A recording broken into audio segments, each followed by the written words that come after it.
Fondo de Cultura Económica. Y bueno, pues con ese motivo uno tiene que ver pues historia de Coahuila, Tamaulipas, claro, el noreste. Así que pues aquí andamos en esto, ¿no?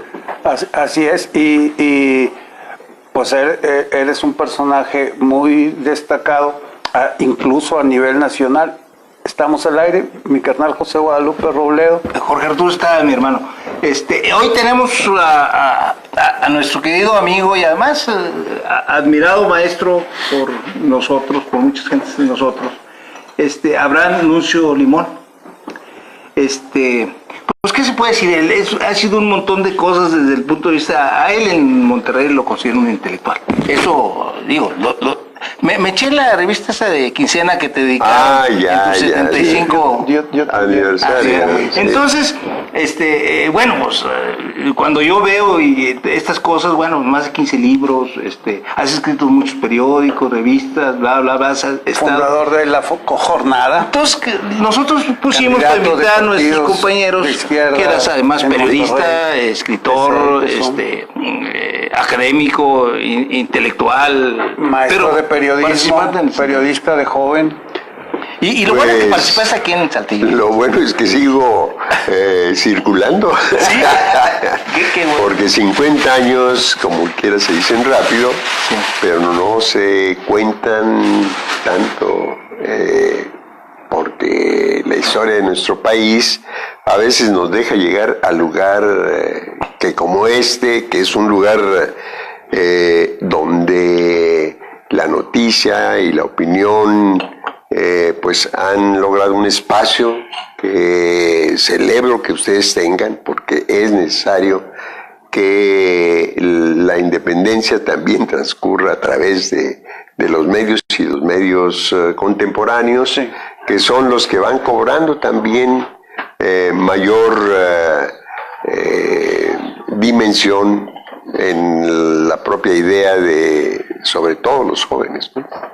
Así que aquí estamos, y muchas gracias por la invitación. No, gracias por nosotros trasladarte de Monterrey para acá. La verdad, muchísimas gracias, Abraham. Sé que, pues, sé las tareas que debes de tener. Porque además estamos viendo, fíjate, Abraham, es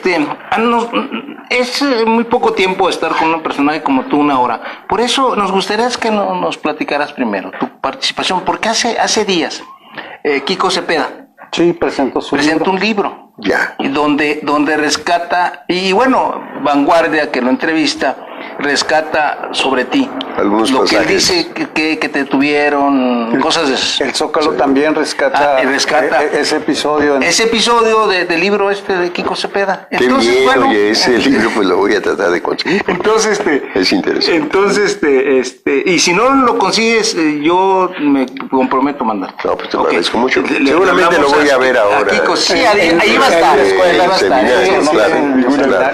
Entonces, incluso te va a llevar su libro. Entonces rescatan ambos periódicos eso. Entonces platícanos sobre eso del 68, aquí en Saltillo, tú estudias aquí. Mira, hace poco escribía yo un texto, ¿no?, donde describía brevemente lo que era Saltillo en la época y decía que, bueno, pues primero que otra cosa llegó la marihuana, los Beatles, los Rolling Stones. La minifalda.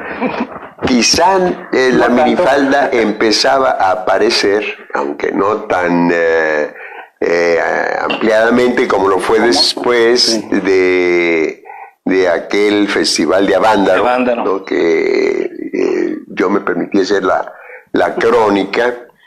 Y a partir de ese momento, la minifalda, las mexicanas sin sostén, desde luego pelos largos, barbas como la que yo me vi crecer antes del propio 68,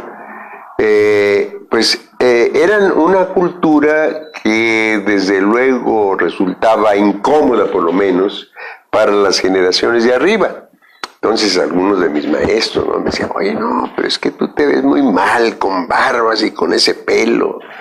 Y pues bueno, barbas también traía Jesucristo. No te compares, me decía. No, dije, pues yo soy más moderno. No, se molestaban mucho. Sí.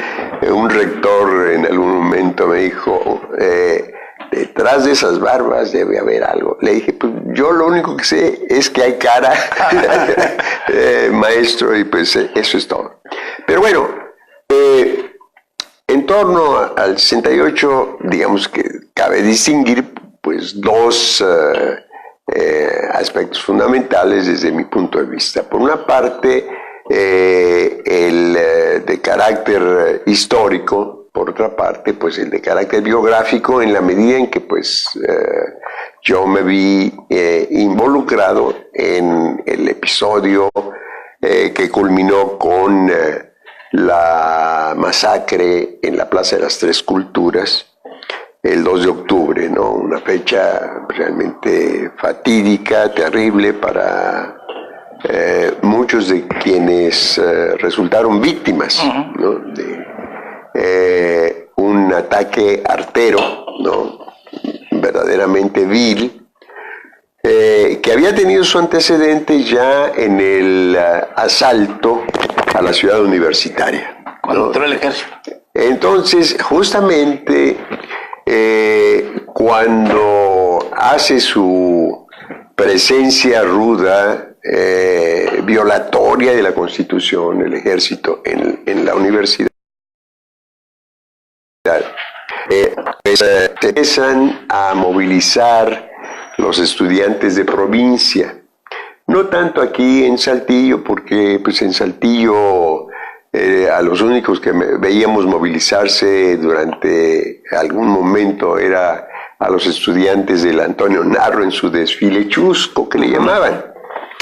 Pero no había, digamos, una militancia que permitiera el activismo político. Ni siquiera había activismo social. Bueno, que yo recuerde, el único activismo social lo desarrollamos Emilio Oyarzábal y yo cuando estábamos en la Escuela de Jurisprudencia, entonces, ¿no? Cursando la carrera de Derecho, pues. Y ese acto revolucionario consistió en demandar que se cambiara el calendario A al calendario B, que es el que finalmente se vino imponiendo, ¿no? Y nosotros pues, teníamos una motivación fundamental. Pues en verano era cuando llegaban, decíamos, las gringas. ¿Qué sentido iba a tener estar estudiando en esa época, ¿no? Pero bueno, don Pancho Cárdenas, el director, muy querido y muy admirado por las generaciones a las que les tocó, o a las que le tocó más bien mostrar sus capacidades en el ámbito de la ciencia jurídica, dijo que él renunciaba, a la dirección por tal demanda tan radical de parte nuestra, ¿no? Entonces, bueno, Saltillo era eso, es decir, una ciudad fundamentalmente conservadora, ¿no? Donde movimientos masivos pues no se conocían pues ni por los contornos ni por las orillas, ¿no? Entonces, como rayo en cielo sereno, se produce este asalto del ejército decidido por el presidente entonces, Gustavo Díaz Ordaz. Y digo, eso provoca la movilización en diferentes puntos del país, sobre todo pues donde había más tradición o presencia de la izquierda, que eso fue en Monterrey precisamente. Tanto la universidad pública, la Universidad Autónoma de Nuevo León, como el Tecnológico de Monterrey, tenían mucho activismo. Tenían como rivalidad básica, pues esto de las camisetas de fútbol, ¿no? Es decir, el clásico era Borregos, Tigres. Pero entonces las cosas cambiaron y se mostraron solidarios los estudiantes de ambas instituciones, ¿no? Con el asalto que había hecho el ejército mexicano en la UNAM. Una medida que, como dijo el rector Javier Barros Sierra no merecía su institución. Así que ahí empieza, digamos, ya la parte más crítica de lo que desembocará en Tlatelolco. Y esta parte crítica, pues, la viene a vivir Saltillo casi de manera tangencial, porque unos alumnos que estudiaban en el TEC, ¿no? Fueron, sí, en el TEC de Monterrey, fueron los que promovieron una mesa redonda a donde nos invitan a participar al padre Antonio Usabiaga, a Jesús Oranday como estudiante, a mí en calidad de periodista y a Armando Fuentes Aguirre también, pues el periodista, comunicador, hombre de cultura, como moderador de aquella mesa. Realmente resultó multitudinaria, ¿no? Sí. Y entonces Saltillo empezó a vivir, digamos, ciertos destellos de activismo social, o por lo menos de interés en cuestiones que no contemplaba su horizonte en ningún momento, ¿no? De allí, de esa mesa, ¿no? Recuerdo muy bien que pues una adolescente, ¿no?, le pregunta a Armando Fuentes, el moderador, que qué va a seguir, bueno, ¿y ahora qué, no? Sí, ¿qué hacemos? ¿Qué hacemos? Entonces el moderador dice: pintas, marchas, pegas. Y bueno, en perspectiva aquello uno lo puede ver como, bueno, el moderador pues no, estaba ya en otro estado de ánimo, ¿no? Precisamente contagiado por lo que había ocurrido en el curso de la discusión, ¿no? Y alguien dice más atrás, un mitin, y yo digo, pues sí, un mitin, está bien, un mitin informativo, porque nada sabíamos acerca de los medios, o sabíamos muy poco, de manera distorsionada, casi siempre la televisión pues no informaba mayor cosa. El Sol del Norte, que era el periódico que más se leía, pues también estaba muy limitado en su información, porque era una línea presidencial, claro, ¿no? Es decir, nosotros en este país no hemos dejado de ser monárquicos. Es decir, esperamos que todo provenga de una figura, en este caso el presidente de la República, sea bueno o sea malo.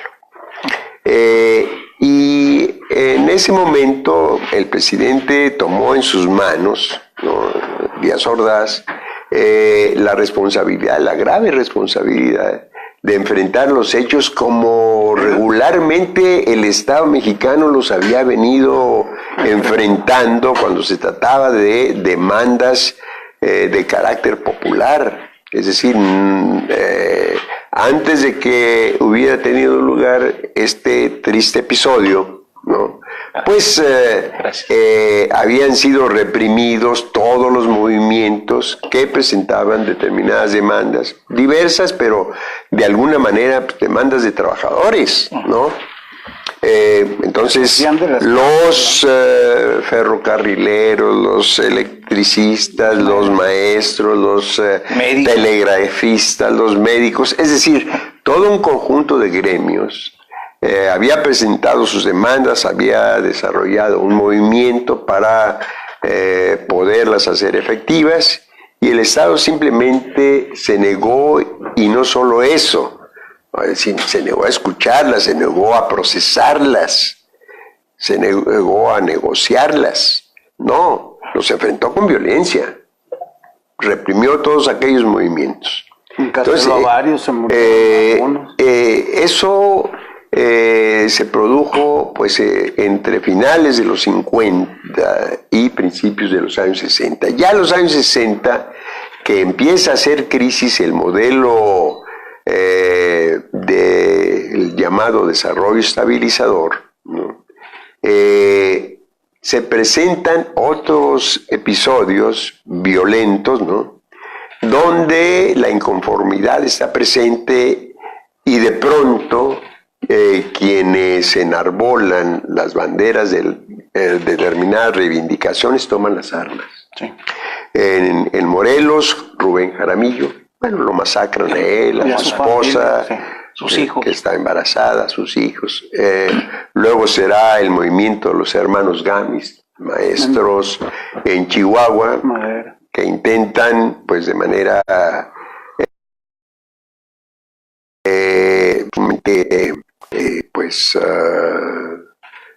casi suicida, ¿no? El ataque al cuartel Madera, ¿no? Luego serán otros movimientos. En ese arco, en el arco de, sobre todo, de la segunda mitad de los 60 y los 70, se presentan otros movimientos que apuntan unos precisamente hacia la configuración de guerrillas, otros hacia la demanda de vivienda, los movimientos urbano-populares, ¿no? Que nosotros conoceremos cerca, acá en Torreón, los que se vivieron con el movimiento de Tierra y Libertad de Monterrey, y así otros, ¿no? En Chihuahua, el aquí movimiento de los de Pancho Villa, sí. Acá mismo en Saltillo, que los tuvo que enfrentar y también reprimir en alguna medida el gobierno de entonces, ¿no? Sí.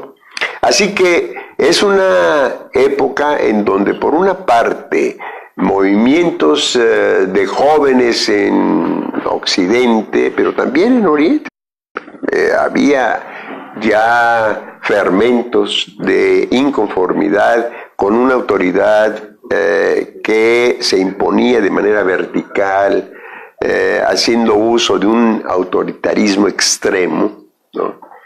De repente nosotros vamos a ver que sobre todo los estudiantes, los universitarios que tienen una mayor holgura, ¿no? en su vida cotidiana, y por lo tanto pueden levantar movimientos que no suelen levantar otros sectores de la población, salvo cuando se trata del movimiento obrero, que ese históricamente siempre ha llevado a cabo los grandes movimientos de masas.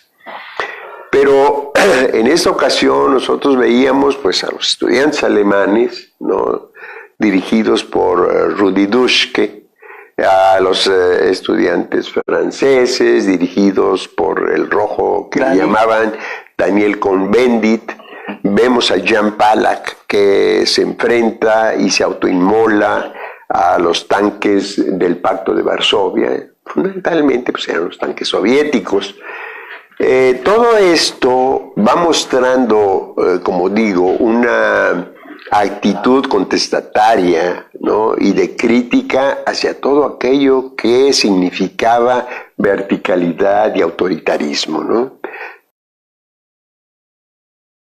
Tanto en los países capitalistas como en el bloque socialista.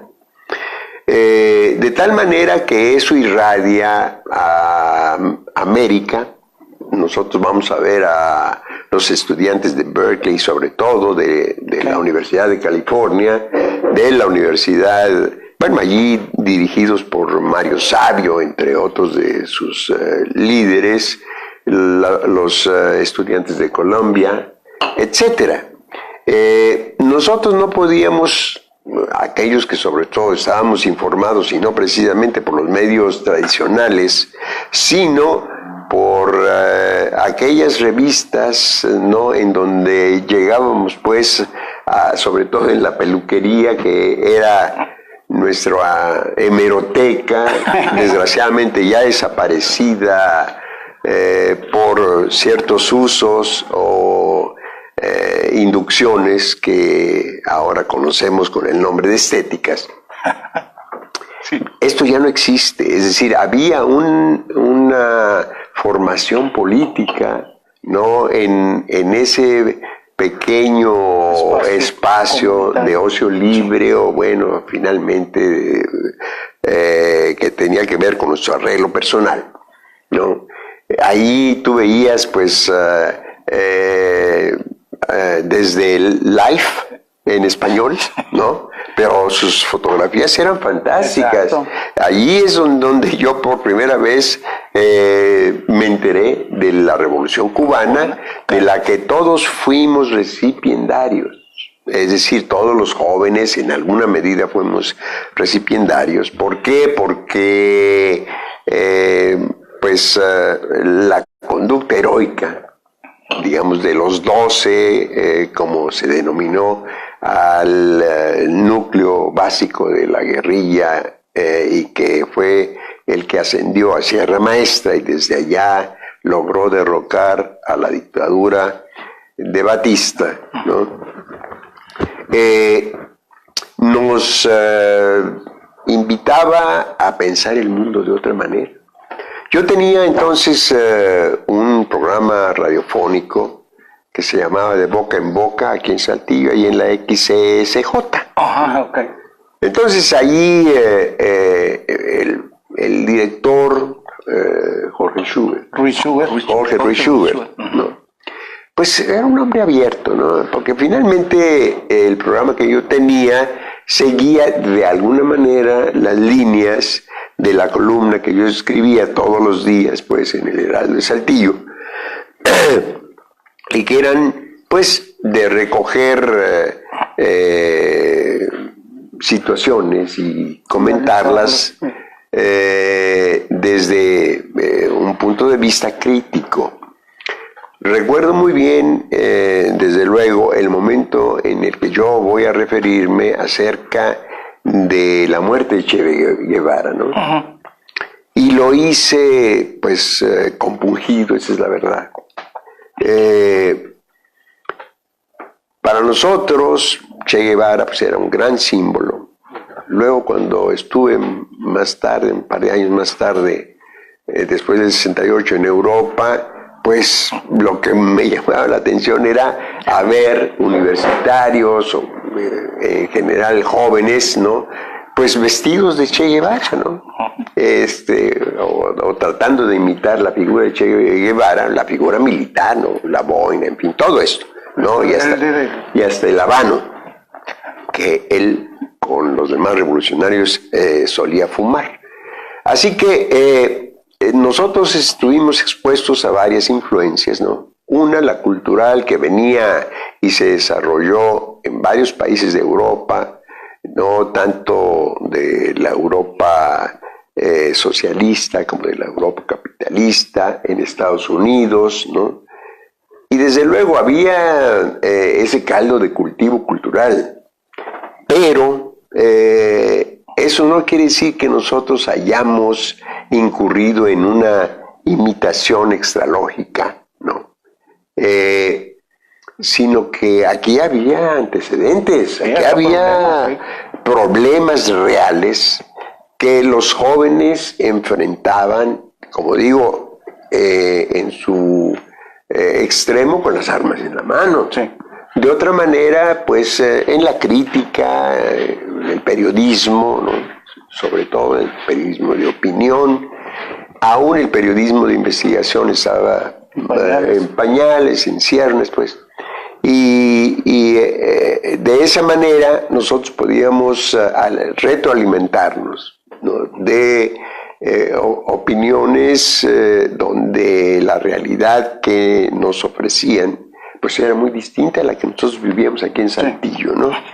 Desde luego, bueno, una propensión hacia el periodismo que siempre me acompañó desde muy joven, me hizo a mí, por ejemplo, pues iniciar el primer periódico que se publicaba en la Escuela de Jurisprudencia. Se llamó Jus o Jus, en fin, no tuvo más que unos pocos números, ¿no? de vida, pero vaya, aún dentro de un marco de una cierta tranquilidad que se traducía en que el director de la imprenta de gobierno, que era entonces Óscar Flores Tapia, a cambio pues de escucharlo, de escuchar sus tesis acerca del Dante o qué sé yo, ¿no? De García Márquez, él me imprimía el periódico allí.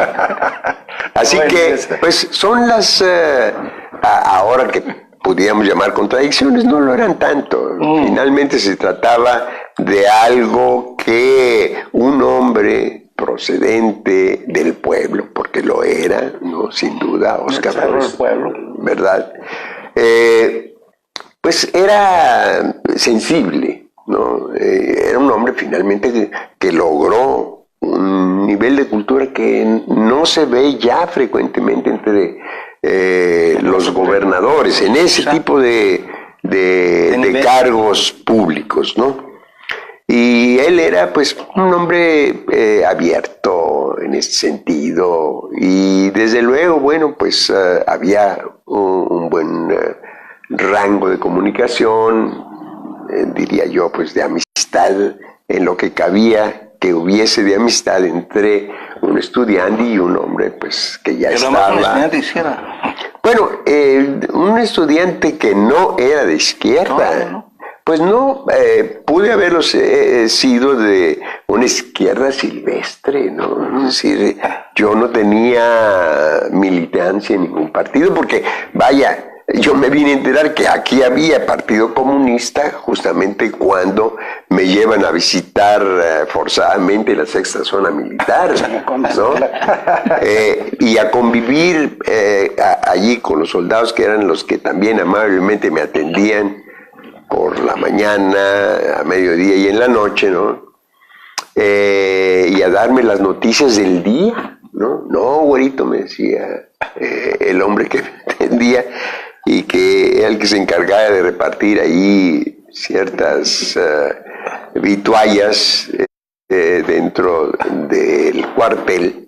No, güerito, las cosas están poniendo difíciles, yo creo que nos vamos a tener que hacer cargo, me decía. Y a mí se me paraban los pelos de punta. Y bueno, angustiado como estaba, porque ante todo, pues yo tenía conciencia de que mi familia no me sabía dónde estaba. Sí, estabas incomunicado. Estaba incomunicado, y por cierto, en un salón grande, ¿no? Del cual quitaron unos cordones para que no me fuera yo a suicidar, una cosa así, ¿no? Donde años atrás había tenido lugar un juicio marcial y nos habían llevado a presenciarlo. Y el enjuiciado pues era un soldado raso que había asesinado a un compañero y pues corrió la suerte de la pena capital. Fusilado. Entonces fue fusilado, ¿no? Así que, vaya, pues no era el mejor lugar para pasar unas breves vacaciones, ¿no? En el 68. Sí, esto fue un par de días después, si mal no recuerdo, luego de la toma de Ciudad Universitaria por entonces, entre ese y antes del 2 de octubre. Sí, es antes del 2 de octubre. A ver si en septiembre, más o menos, mediados. Pero fue a propósito de que tú participaste en aquella mesa. Sí, claro. Fue por eso, por lo que te detuvieron. Sí, porque mira... sacaron unas listas de a quiénes buscar o algo así, ¿no? Seguramente, pero yo el sábado, por ejemplo, recibo una llamada precisamente de mi amigo Emilio Oyarzábal y me dice, oye, vale más que te tranquilices, me dice. Le digo, oye, pero pues es que hay que informarle a la gente. Total, al cabo de los años yo no sé si esa llamada pudo haber sido grabada o no, ¿no? Pero bueno, como antecedente simplemente lo puedo apuntar. Andábamos buscando, porque el meeting estábamos decididos a que se llevara a cabo, ¿no? ¿Se convocó para el día siguiente o ese mismo día? No, el meeting se convocó para el lunes. Ese día fue viernes, cuando nos reunimos en la Sociedad Manuel Acuña. Y de allí, pues el sábado nos reunimos un grupo de compañeros para ver si podíamos ubicar un aparato y tirar ahí un stencil, ¿no? Mimeógrafo. Un mimeógrafo y vaya, pues, a hacer un volante, ¿no? Pues no lo conseguimos en todo el día. Total que, si a través del domingo, yo había quedado comisionado, en este caso, para elaborar una carta y presentársela al gobierno municipal, ¿no? Que, por cierto, la elaboré y se la entregué. Esa carta debe estar en los archivos del Palacio Municipal, si es que no ha sido desaparecida. Y entonces se la entrego a la hermana del que luego sería gobernador del estado, Rosa Gutiérrez, ¿no? ¿Verdad? Se la entrego. En la carta no decíamos otra cosa más que avisar que íbamos a hacer uso de la plaza pública, pues también en prevención de cualquier cosa, de que nos fueran a acusar de perturbar el orden. De perturbar el orden, ¿no? Como era el estilo. No, la entrego, me regreso a mi casa y ya camino a mi casa es cuando me encuentro a quienes pues simplemente ejecutan órdenes de arriba, ¿no?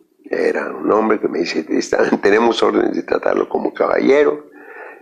Uno me toma por el cinto, por la parte de atrás, me abren la puerta de un auto. Muy caballeroso. Del otro lado, pues ya estaba también otro hombre que recibía órdenes de arriba, ¿no? Y pues me llevan yo pensaba que me iban a llevar a la comandancia, como se llamaba, pues, al lugar donde... el Ministerio Público, ahí estaba todo. En el mismo lugar era todo, ¿no? Y bueno, yo dije, bueno, barandilla ya me tocaba. Pero no fue así. Y cuando vi que tomaban hacia la parte alta de Saltillo, donde se dice, se decía que hay que estaban las caleras, y que las caleras era donde torturaban a la gente, yo dije, ya, vamos mal.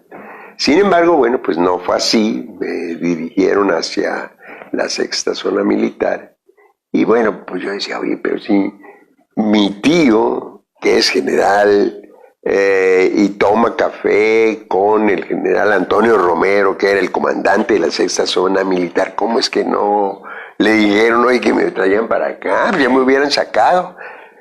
Pues eran especulaciones propias de quien tiene conciencia de cómo andan las cosas, claro, por lo menos dentro de la familia, y en las peñas que nos reuníamos en el Élite, en el restaurante Élite, pues estaba la peña de beisbolera, ¿no? La de los taurófilos, la de los médicos, la de los militares, la de los intelectuales, donde yo acudía pues para aprender, viendo en retrospectiva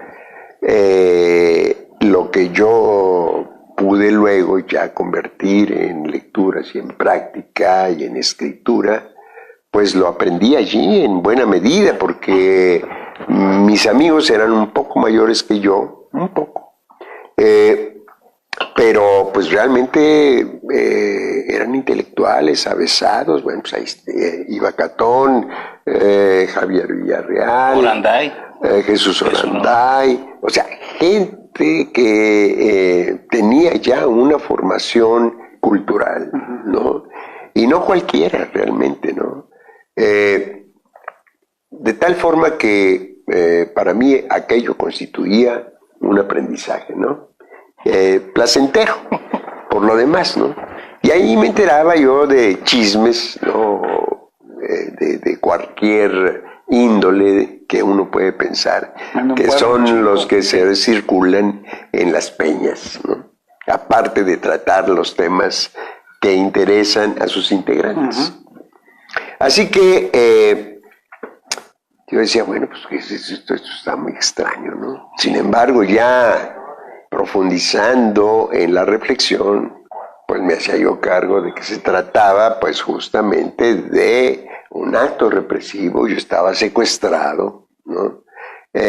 Y digo, lo que más me angustiaba es que mi familia no supiera dónde podía estar. Yo, como luego lo confirmé con mi padre, él fue a Palacio de Gobierno para tratar de saber si tenían idea de dónde pudiese yo estar, y le dijeron que no sabían.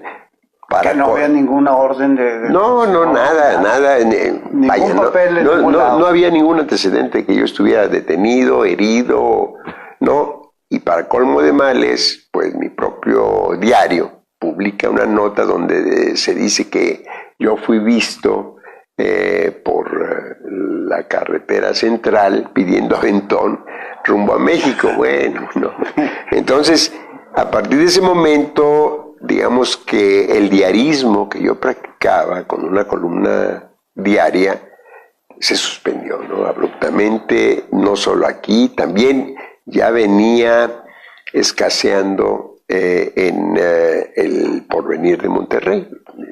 Yo publicaba 3, 4 y hasta 5 veces por semana. Y en ese momento diario. El Porvenir de Monterrey, el periódico fuerte de Monterrey.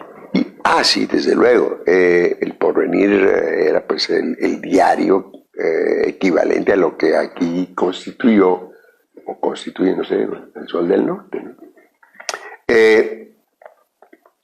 También allí dejé de publicar, ya llegado el momento, sobre todo después del 2 de octubre, pero ya no publiqué. Y me dediqué porque... ¿Pero cuánto duraste ahí? ¿Y cuánto te tuvieron secuestrado? 3 días. Casi te diré que el término, ¿no?, constitucional de las 72 horas de rigor para cualquier detenido, ¿no? Es decir, que yo evalúo eso como nada comparado no te golpearon, con lo que ocurrió precisamente en la Ciudad de México, en otras partes, como ha venido ocurriendo. Es decir, nosotros no podemos olvidar que en ese sexenio Ayotzinapa marca el punto donde el Estado muestra precisamente que se trata de un aparato eventualmente represivo, ¿no?, y que no deja que las libertades verdaderamente se expresen, como lo ha dicho el presidente Peña Nieto. Pues contrariamente a lo que él ha dicho, él puso fuera de circulación, ¿no?, a Carmen Aristegui, en términos del programa que ella venía sosteniendo, programa de radio sobre todo muy influyente. Es decir que el Estado es un Estado en buena medida antidemocrático, débil, ¿no? Débil porque su respuesta no es otra más que la respuesta del uso de la fuerza, ¿no? Ese sigue siendo el sello del Estado mexicano hasta nuestros días, ¿no? Todos conocemos diferentes episodios de violencia que siguieron precisamente al 68, el 10 de junio, la presencia de los halcones reprimiendo a una manifestación. Por la autonomía de la Universidad de Nuevo León, pero en México. Sí, pero en Ciudad de México, porque salían, entre otras demandas, para pedir, ¿no?, la autonomía por la que se luchaba en Nuevo León, ¿no? No, en ese momento estaba en curso, ¿verdad? Sí, todavía no se concedía y ya había renunciado un gobernador, ¿no? Como 4 rectores en fila. Entonces, bueno, la violencia innecesaria. Innecesaria cuando no existe una vertebración verdaderamente institucional, ¿no?, y una capacidad de gobierno y de gobernanza, en este caso, que no la han podido cuajar ninguno de los regímenes que sucedieron al de Díaz Ordaz. Sí, o sea, luego seguiría la Guerra Sucia, ¿no? Es decir, con el poder intimidatorio, policiaco, de fuego, etcétera, no ha podido el Estado mexicano sino recurrir a la violencia extrema, a la represión, a la delincuencia institucional, ¿no?, porque no puede ser que un Estado saque a su ejército para combatir a civiles. Claro. En fin, y en este caso a civiles, muchos de ellos desarmados, no como los que estaban pues en la Sierra de Guerrero, ¿no? O los que se presentaron en Madera para combatir a un cuerpo militar que estaba en el cuartel de ese lugar. Entonces, frente a esto, desde luego siempre el pueblo, los sectores con mayor conciencia social y práctica política, pues se han venido oponiendo de una o de otra forma. Y yo creo que esa es la única esperanza que tiene este país. La de que incluso cuando llega un partido que antes fue de oposición, considerado de izquierda, pero con una tonelada de votos, que hace del presidente pues una figura verdaderamente demasiado poderosa frente a los otros poderes y frente a la ciudadanía y la sociedad en su conjunto. Y a la opinión pública, que es precaria y débil en nuestro país, o sea, no es contrapeso de esa democracia. Entonces, también en este momento se requiere que se le exija al nuevo gobierno que cumpla con aquello que prometió, por un lado. Se le vigile precisamente cuando no se entiende, ¿no? Ese tipo de cuestiones exigen de parte de la ciudadanía una acción permanente, digo yo, de cuidado y vigilancia y de exigencia en el caso. A propósito de eso, Abraham, yo te digo, te leí y también les recomiendo que si quieren seguir lo que piensan muchas gentes de Abraham, búsquense la quincena de 1916, parece que es febrero de 1916, en donde se la dedican a él te la dedican a ti por tu cumpleaños. Pero entre las cartas, entre los artículos que hay uno que a mí me llamó mucho la atención, uno que firma Benjamín Palacios Hernández, sí. Y además lo cita aquí en Saltillo. Sí, sí. Dice tres cosas fundamentales, una es la que te quiero preguntar, pero para conocimiento de nuestros amigos y amigas. Dice que tú eres el único intelectual que merece ese nombre. Está hablando de Monterrey. Y dice que eres el regiomontano más destacado, el regiomontano adoptado más destacado y menos reconocido. Eso dice él. Y también platica, estoy diciendo lo que tú ya sabes, también platica que él te conoció, que no te conocía cuando tú solidariamente ibas a la prisión. Al penal a saludarlos, yo creo que a ponerte sobre no sé qué, y que de ahí nació una gran amistad. Pero dice, que esa es mi pregunta, una de las cuestiones que me llama mucho la atención, dice que de todos modos pues hay claros oscuros en una relación, sobre todo intelectual. Y dice, por ejemplo, a propósito de lo que estás hablando, dice, por ejemplo, no comparto su percepción de López Obrador, es demasiado benigna, dice. La pregunta es, ¿cuál es, ahorita que abordaste esto, cuál es tu particular concepción ahorita que todavía no empieza el presidente electo, pero que ha dado muchas cosas para análisis?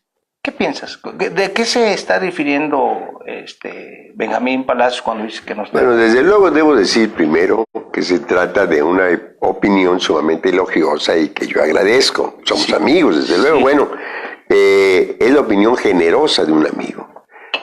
Sin embargo, debo decir que si hay un intelectual riguroso, es Benjamín Palacios. Él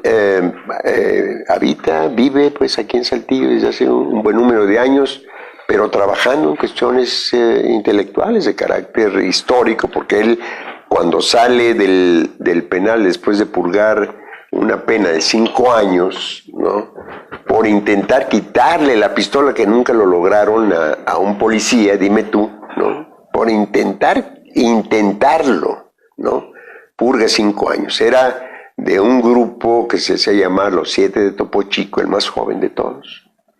Debió haber tenido unos 20 años, ¿no?, alrededor de 20 años. Sale, claro, después de la amnistía, ¿no? En el curso de la amnistía, ¿no? Él sale de la cárcel y se dedica a estudiar, hace la carrera de historia, y él ha escrito textos muy valiosos, ¿no? Uno de ellos referente justo a la guerrilla, porque él perteneció a uno de los grupos guerrilleros ubicados dentro de la universidad, ¿no? Uh-huh. Por eso había como una rama de la guerrilla que eran universitarios. De aquí que su acción propiamente armada pues haya sido mínima, ¿no? Otros no. Otros llegaron pues justamente al nivel del enfrentamiento y al cruzamiento. ¿Secuestraron un avión? De las balas, ¿no? Sí. Vaya, en su libro él menciona por lo menos unos 8 grupos guerrilleros, en torno pues también a una larga entrevista que yo le hice a cada uno de los integrantes de ese grupo. Por eso digo yo que el 68 para mí ha sido parte de mi biografía, tanto en sus causas como en su primera desembocadura, ¿no? Dramática y finalmente sangrienta, como en sus efectos. Yo me he dedicado siempre a la academia, a la escritura, al periodismo, y le hice una entrevista a este grupo de guerrilleros, estando todos dentro del penal purgando penas. Uno de ellos, por cierto, Elías Orozco Salazar, compañero mío en el Ateneo, era quizá el más pobre de todos hoy. Él, originario de Tamaulipas, muy pobre, realmente, ¿no? Muchachos que alcanzaron, por suerte, a llegar a las aulas preuniversitarias, en este caso, ¿no? El Ateneo. Y después, pues, encontraron en el movimiento armado la respuesta a aquello que les negaba el Estado desde el punto de vista institucional, ¿no? De tal forma que, desde luego, pues, Benjamín me juzga como no tan crítico como él juzgue que debiera ser, ¿no? Frente a López Obrador. Bueno, el problema es que López Obrador representó hasta el 1 de julio la oposición más articulada, la oposición que en ese momento no fueron, cuando nace e incluso cuando se desarrolla el Ejército Zapatista de Liberación Nacional en Chiapas, ¿no? Uh-huh. Que queda reducido finalmente pues a un circuito territorial muy pequeño, ¿no? Entonces, habiendo representado esa oposición, ¿no? Que no la había personificada en ningún otro político, y finalmente habiendo conseguido, después de salir del PRD, donde no veía él señales de querer luchar por el poder, de congruencia con lo que ese partido era, sí, y con las que nació sobre todo, ¿no? Con la corriente donde participó obviamente Cuauhtémoc Cárdenas, Porfirio Muñoz Ledo y muchos otros. Entonces, por esa razón yo no puedo juzgar a López Obrador, o no podía, sobre todo cuando era oposición, no podía juzgarlo sino con una posibilidad. Claro, media una circunstancia. Yo le presté un servicio que antes solía dar a una serie de suscriptores de libros semanales, reducidos, es decir, resumidos. Entonces, pues yo a él lo conozco fortuitamente cuando en 1987 estaba por dar a las prensas a través de Grijalbo, de la editorial Grijalbo, el libro La sucesión presidencial en 1988. Entonces a él lo conozco en la casa de Rodolfo F. Peña, un hombre vinculado ideológicamente al movimiento obrero, un magnífico articulista de La Jornada, y su hija era la que corregía las galeras, ¿no? O corrigió las galeras de mi libro. Entonces lo conozco pues en su casa, ahí estaba casualmente López Obrador, y a partir de ese momento mantuve pues una relación más o menos constante, periódica con él. Siempre atenúan las circunstancias las relaciones personales, ¿no? Independientemente de cuál sea el derrotero que siga la persona a la que tú conoces. Pero ya en el poder es otra cosa desde mi punto de vista. En el poder tú estás sujeto en este país, y en ese país al que nunca desde el poder se le denomina capitalista, que obviamente lo es, ¿no? Y así con los demás gobiernos, nadie considera que México sea un país capitalista, por el amor de Dios, ¿no? Dices tú, bueno, pues no sé dónde vivan, dónde pisen, cómo piensan, ¿no? Porque a partir de ese momento tú tienes que empezar a trazarte una estrategia política determinada, ya sea en la oposición, ya sea en el gobierno. ¿Nadie habla de modelos? No, y menos ahora, porque justamente las señas de identidad ideológica se han ido desvaneciendo, ¿no? Llamándole al país revolucionario, llamándole democrático, emergente, transitorio, qué sé yo, ¿no? Desarrollo. Nada de esto. Es decir, cuando un autor escribe un libro que se llama ¿Por qué reprimen las democracias?, y él se refiere a los países de América Latina, pues yo me digo a mí mismo, pues lo que pasa es que reprimen porque no lo son. No son democracias, no han aprendido a desarrollar los métodos democráticos. Donde hay una asamblea, donde hay una representación aproximada, porque nunca la aproximación es, digamos, certera o exacta, menos, obviamente. Cuando solo es una representación aproximada de los intereses que pueden representar diversos grupos parlamentarios, que es donde se desdoblan los partidos. Al fin y al cabo, así tengamos ahora la figura del candidato independiente, pero los partidos se desdoblan, ¿no?, casi siempre en los órganos parlamentarios. Pero bueno, es una representación que no parte, ¿no?, de un conjunto de ideas que pudiéramos llamarle visión ideológica. No parten de una visión ideológica, y entonces de allí que sus métodos pues muchas veces sean erráticos, ¿no? Y no consideren que la asamblea tiene como punto de que la democracia tiene como punto de partida de la asamblea. Nosotros considerar a las Naciones Unidas sin una asamblea, al Parlamento Europeo sin una asamblea, a los ayuntamientos sin una asamblea, que no lo es en la práctica, porque México, todo el mundo sigue a lo que determina el presidente municipal, una cuestión arcaica, porque nosotros ya debiéramos estar en otro momento. Nosotros debiéramos estar eligiendo a nuestros regidores por distrito.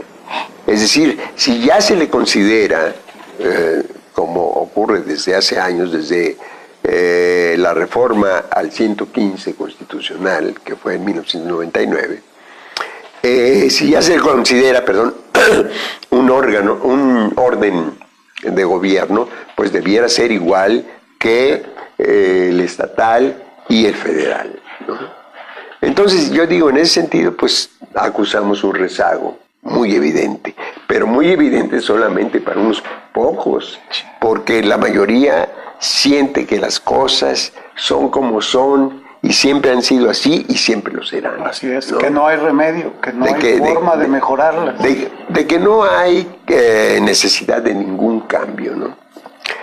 Aunque lo sufra, aunque lo padezca, sobre todo a partir de estos años terribles que han sido los del llamado Estado neoliberal en México y que parten de la crisis de 1982, sí, que finalmente es una crisis que está determinada por los mismos aparatos financieros que hoy nos dominan. Claro. El FMI, el Banco Mundial, todos esos te prestaron para luego cobrarte y ponerte las reglas. La Organización Mundial del Comercio y el Tesoro de los Estados Unidos a través de la Reserva Federal, ¿no?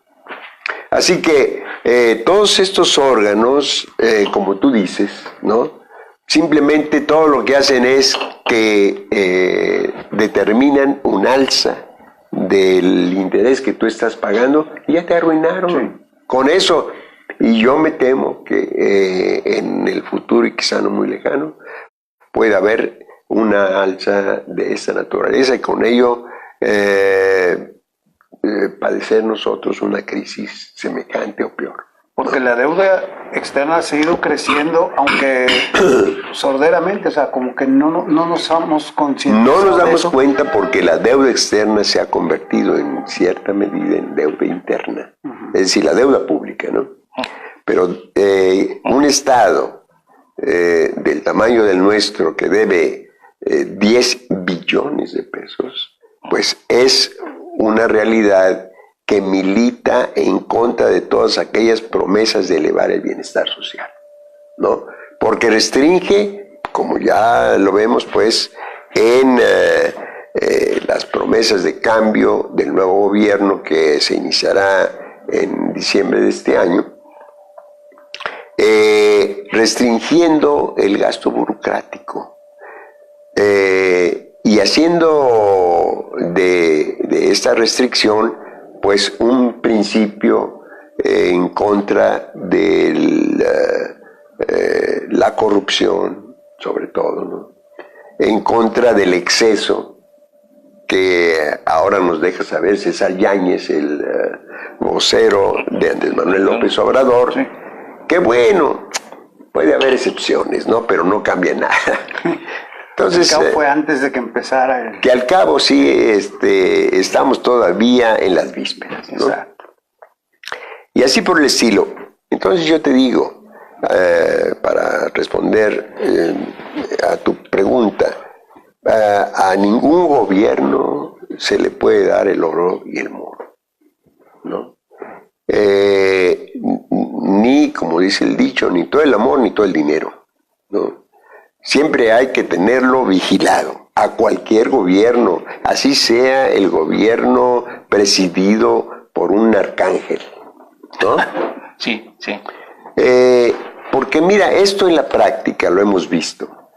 Quien quiera que lea Una oveja negra al poder, que no es más que una larga entrevista que le hacen a José Mujica, el expresidente de Uruguay, él llega a la conclusión de que ciertamente él quiso, como lo quiere Andrés Manuel López Obrador, que su ejemplo se constituya en una política pública, que su ejemplo sea, como lo decía Kant, un principio de observancia universal, o por lo menos de observancia para la burocracia. Sí.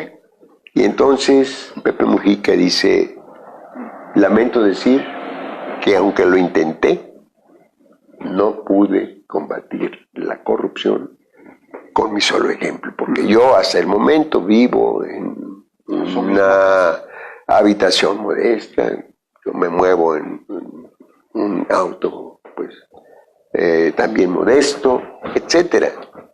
pero no logré combatir la corrupción como yo me lo proponía.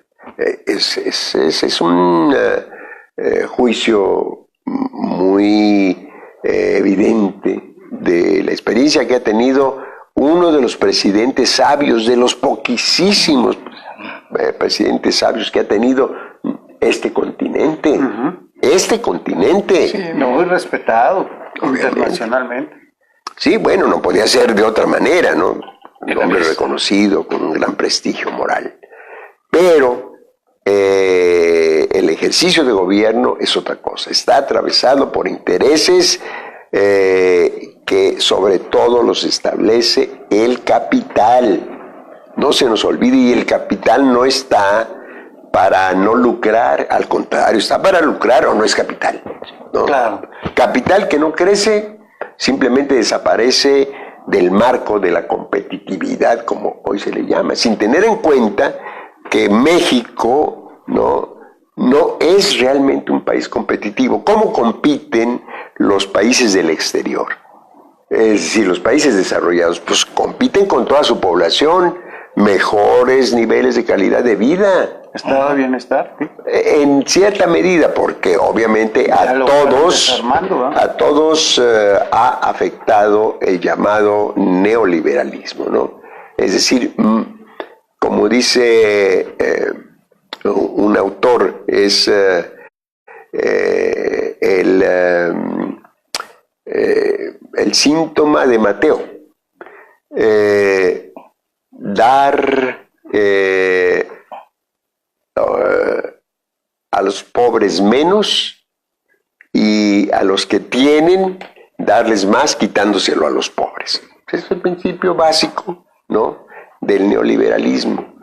Pero como no se parte de la premisa fundamental, es decir, del hecho de que México es un país capitalista, pues se pasa por encima cualquier consideración relacionada con lo que el capital significa en términos de Estado. Porque, a ver, ¿Televisa no es Estado o sí es Estado? Cuando Televisa elabora su propia ley, que es la conocida como la Ley Televisa, sí, y la impone, ¿es Estado o no es Estado? Pues formalmente no lo será, pero en la práctica Televisa es Estado. ¿Qué es, por ejemplo, la CTM?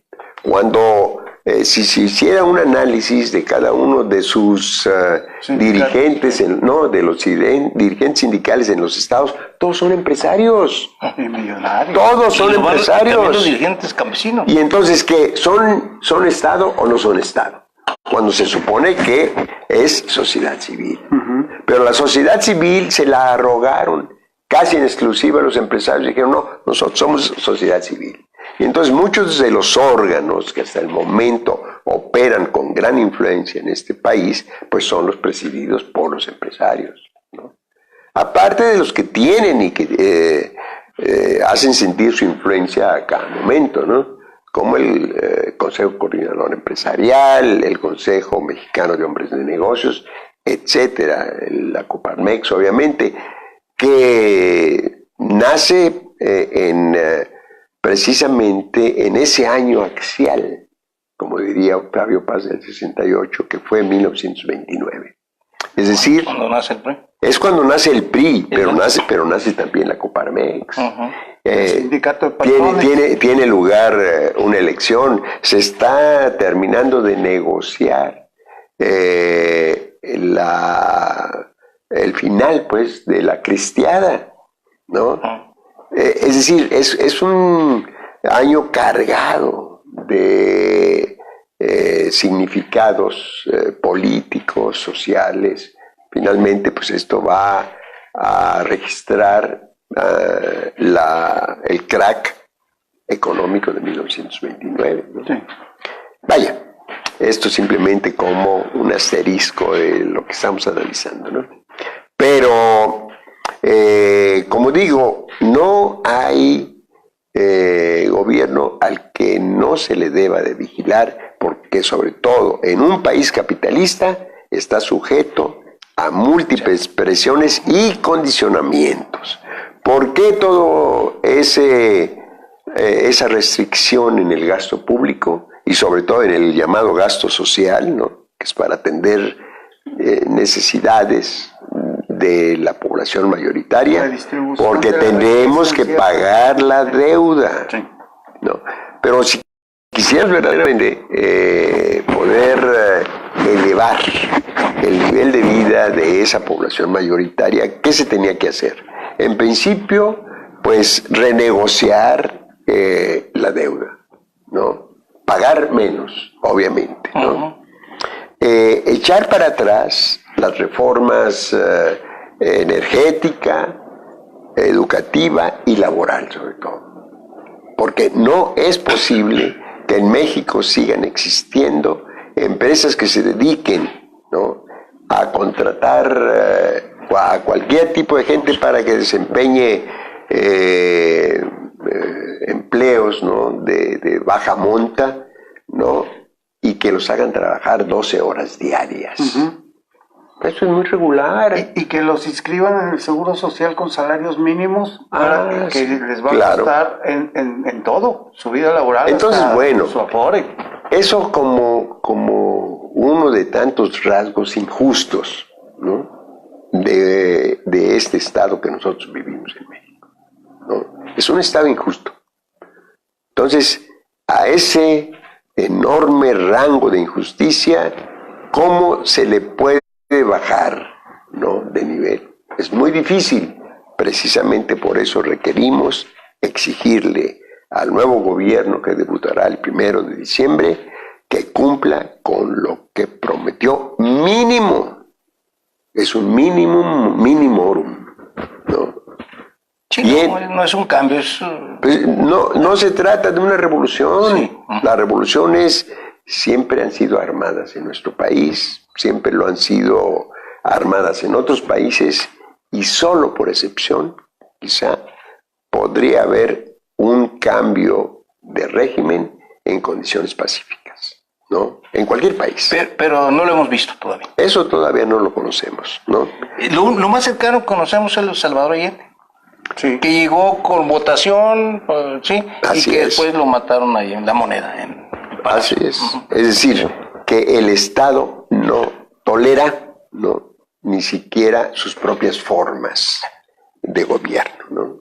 Cuando alguien intenta, apenas discursivamente, desde el propio gobierno, ¿no?, implementar ciertas políticas, lo atajan de muy diversas maneras.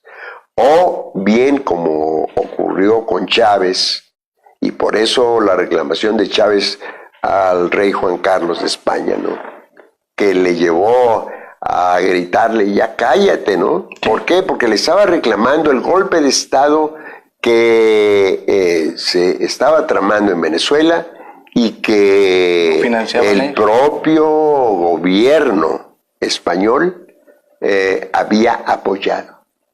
No se puede apoyar un golpe de Estado, ¿no?, sin la anuencia del rey de España en este caso, porque el rey de España es el jefe de Estado y por lo tanto el responsable de las relaciones exteriores de su país. Y España se llama el Reino de España. Ah, claro. No se llama así España como le decimos nosotros. Sí, no, es un reino como tal. Pero bueno, cuando el capital, porque ya para cuando esto ocurre, los bancos españoles han dominado la escena financiera en nuestros países, ¿no? Aquí en México, por poner un ejemplo, el banco anteriormente, el banco Bilbao Vizcaya Bancomer, recoge, digamos, las 2/3 partes de sus utilidades en relación con el resto de América Latina. Nada más en México. La sucursal de México es la más redituable para todos esos dueños de bancos. Sí, así es. Entonces, tenemos al imperio de regreso, nada más que a través de sus bancos, ¿no? Los bancos se llevan más de lo que fue el tequio, o sea, el 20% que la corona retiraba de las utilidades de las minas, Sí. ¿no? En la conquista y en la colonia. En la colonia. Sí.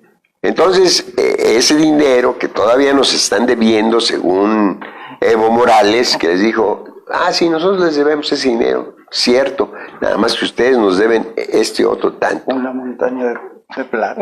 Tantas toneladas de oro, tantas toneladas de plata. El problema es que ahora las minas mexicanas, por ejemplo, en México, ¿no?, han sacado más minerales preciosos, ¿no?, de los que se sacó España en 300 años de colonia, ¿no? Entonces, todo esto hay que contemplar, porque si no, entonces el análisis queda suelto. Claro. Es que fue el 68 y la anécdota, y no, es algo mucho más complicado, más amplio. Y llegamos a este momento, o sea, a partir de entonces, si lo quiere uno tomar como parteaguas, bueno, ahora llegamos al 2018, ¿estamos enfrente de qué? Llegamos al 2018 después de haber padecido, ¿no?, 6 gobiernos que han prometido mejorar la condición de los mexicanos. Ninguno lo logró, ni Salinas con todo su poder, ni Zedillo vendiendo los ferrocarriles y otros bienes de la nación. Sí. Es que no debe olvidársenos que los bienes fundamentales son de la nación. Entonces nadie los reclama como propios y no hay vías legales para reclamarlo como propios, ¿no? Entonces, pues seguimos siendo despojados, explotados, ¿no? Pero por nuestros propios gobiernos, ayudados. Claro. Que se vuelven personajes los gobiernos muy bien vistos en el extranjero para cuando se vayan, ¿verdad? No, los gobiernos nacionales son los principales agentes del sistema capitalista mundial que hoy se llama globalización. Sí. Ellos son los principales agentes. Es decir, no hay otro agente que tenga la capacidad coercitiva, la capacidad de generar políticas públicas que se imponen, ¿no? Se imponen porque ninguna ha sido producto de ningún consenso. Sí. ¿No? Exacto.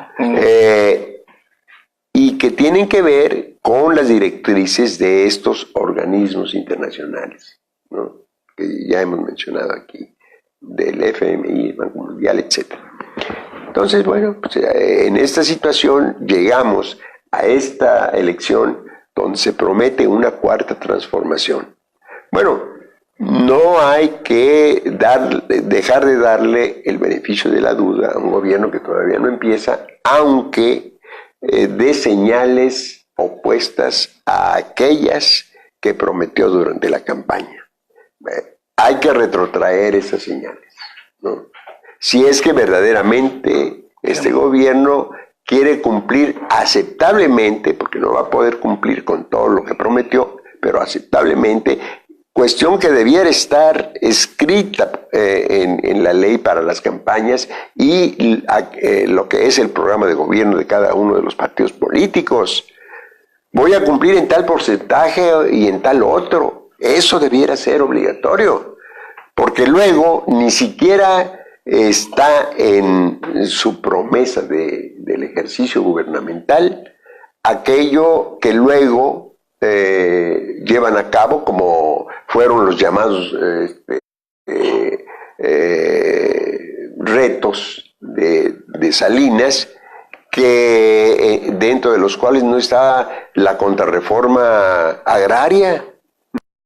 No estaba. Claro, no. Y entonces él la lleva a cabo, ¿no? Así como no está tampoco, ¿no?, entregar parte de lo que López Portillo había retirado de manos de los banqueros. Sí, la banca expropiada. Tampoco estuvo en el programa de Fox entregar, que los bancos fuesen entregados a manos del capital extranjero, y donde los empresarios mexicanos que detentaban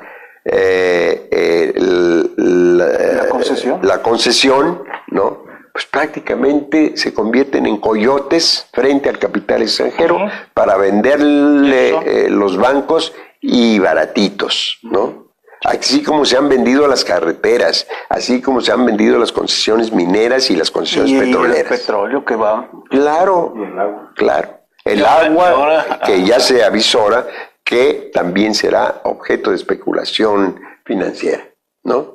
Entonces todo esto daña a la población, todo esto daña a la nación como capacidad, digamos, de mejorar las condiciones del país, las de la humanidad que vive en este país, la de su nivel de vida y la de su futuro. Porque el futuro está sumamente comprometido, no solamente por lo que debemos, sino por lo que ha acompañado todos estos cambios que hemos venido viendo, la tecnología. Una tecnología que nosotros no desarrollamos. Una tecnología donde nosotros estamos en el extremo opuesto de los países desarrollados, donde ya se ve que, como lo escribe precisamente mi hermano Reinaldo en su libro, que ahora pues todo el mundo puede bajar, de Amazon, porque está en Amazon, su libro La inteligencia artificial total. Se supone que en 20 años el mundo estará regido por las inteligencias artificiales. Así como ahora tú ya no te puedes comunicar con nadie, sino con un robot que está ahí exacto, los que funcionando, contestan, ¿no? Entonces, vamos hacia un futuro sumamente riesgoso para nosotros, porque el desarrollo de la tecnología no forma parte de nuestras iniciativas ni de nuestro desarrollo económico. Y ni de la agenda de ningún gobierno, o sea, no estamos destinando a ciencia, tecnología y desarrollo un 2% del PIB o algo. Claro, claro. Pero por otra parte, esta tecnología supondrá desplazamiento de millones de personas. Ya el Papa, por ejemplo, ¿no?, lo advierte. Dice, no, pues no pidamos mayores salarios, pidamos mayores empleos, porque la gente no tiene empleos. De donde los ninis, el Papa los nombró, ¿no? No tienen, ni estudian ni trabajan, pues. Que por cierto, bueno, pues es, digamos, algo favorable que intenta hacer López Obrador, aunque no se deja de entregar fuerza de trabajo, ¿no?, barata a las empresas con la participación de los jóvenes, porque les pagarán cualquier cosa. Pero también es cierto, Abraham, que también hay que volver a retomar lo que leíamos en nuestra juventud. Malthus, vamos a, digo, ya somos demasiados. Ya somos demasiados, la humanidad, la Tierra ya no sostiene estas cosas. Habrá lugares como acá el norte, en México concretamente, o África, en la Sahara, que pues no estén muy poblados, pero ya somos demasiados. Mira, los gobiernos aquí se han dedicado, aquí, estoy hablando de mi estado, se han dedicado a traer empleos, y yo me pregunto, si vamos a hacer un polo de desarrollo así, vamos a hacer el sueño mexicano aquí se están quedando nicaragüenses, salvadoreños aquí en su paso, y también en Nuevo León y en Tamaulipas y en todas partes. Es decir, también se tendrán que ver esas cosas, yo me imagino. No sé, ¿qué piensas? Mira, lo que pasa es esto, ciertamente pues se ha decuplicado la población. Sí, nada más que los frutos de la tierra sí dan para que esa población debiera estar debidamente atendida. Nada más que nosotros tenemos que el 1%, menos del 1% de la población detenta el 50% o más de las riquezas. Entonces, no, si se trata de un problema de productividad, ciertamente. Tenemos que producir para todos aquellos que vayan haciendo. Europa vive ya un horizonte crítico desde el punto de vista demográfico. ¿Por qué? Porque han aplicado políticas demográficas de reducción de la natalidad. Sí. Y entonces cualquier país va entonces a depender de los viejos, que además tienen ya que estar jubilados y que representan una carga económica para cualquier Y a sociedad. los que se les aumenta la edad de retiro para dejarlos, porque ya no hay dinero para darles. Sí, porque ¿no? Alguien se encargó de que no dieran. O desaparecieron sus afores, Sí. por otro lado, ¿no? Es que nos fue mal, hombre. Invertimos y nos fue mal. Invertimos en un aeropuerto. Sí, no. Es decir, como están en la bolsa, muchachos, pues fíjense que nos fue mal. Ese tipo de cuestiones, el Estado, un Estado irresponsable en ese sentido, ¿no? Ha provocado que sectores importantes y crecientes de la población queden en condiciones de pobreza. Pues la pobreza ha aumentado, ¿no? Aquí se advierte que como todo está bien, ¿no? O ha estado bien, eso debe contar. Nada más que en la contabilidad, cuando ponen ellos que se ha crecido por arriba del 2%, no cuentan el crecimiento poblacional. Y entonces hemos crecido rigurosamente a 1 punto y fracción, ¿no? Pero no es un crecimiento que en ese sentido haya sido debidamente distribuido, sino que abone a la reducción de la pobreza. Pues eso va de acuerdo con este síndrome de Mateo, que se les ha quitado a los pobres para dárselo a los ricos. Porque el fondo común, el llamado PIB, pues ese lo ha producido todo mundo. Pero ninguna política fiscal ni ninguna política de inversión pública, ¿no?, es la que debiera mantenerse, porque ¿a qué se atienen cuando tú dices, bueno, pues acá se trata de crear un polo de desarrollo, pero con inversiones extranjeras? Volátiles que un día llegan y le pueden poner en otro país, ¿no? Claro, ya lo estamos viendo con la política de Trump.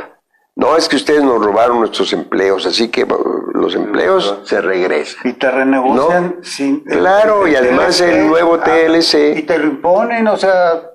Así es. Y te preguntaron. No, ellos deciden, por lo mismo, si no se parte de que nosotros vivimos en un país capitalista con todos los problemas que esto implica, nunca se van a poder trazar políticas públicas mediante una estrategia de carácter nacional, ¿no?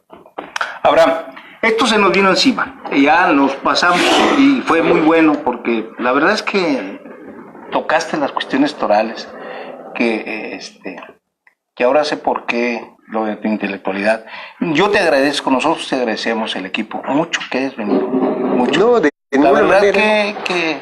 La verdad que esto oxigena mucho las cosas, esto convalida muchas de las cosas que hemos insistido nosotros con nuestro pequeño nivel, pero la verdad te agradecemos mucho. No, yo les agradezco a ustedes la posibilidad, veras, pues, Nosotros es un honor. de difundir ciertas ideas, ¿no? Claro.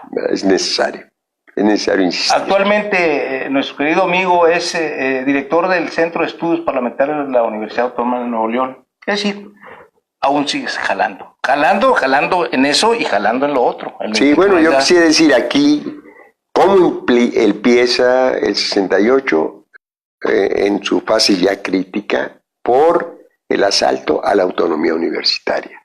Ahora, afortunadamente, y a iniciativa del rector de la Universidad Autónoma de Nuevo León, pues aparece publicado un libro coordinado por mí sobre la autonomía universitaria. Así que, como tú dices, pues, todavía seguimos incomodando a gente.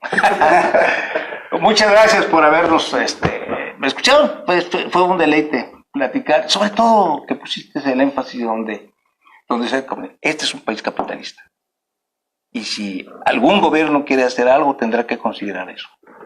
Con todas sus implicaciones. Así es.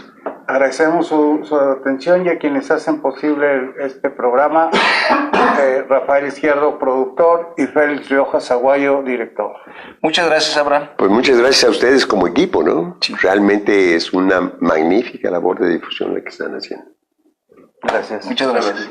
Que desde luego les auguro éxitos en esta empresa. Muchas gracias.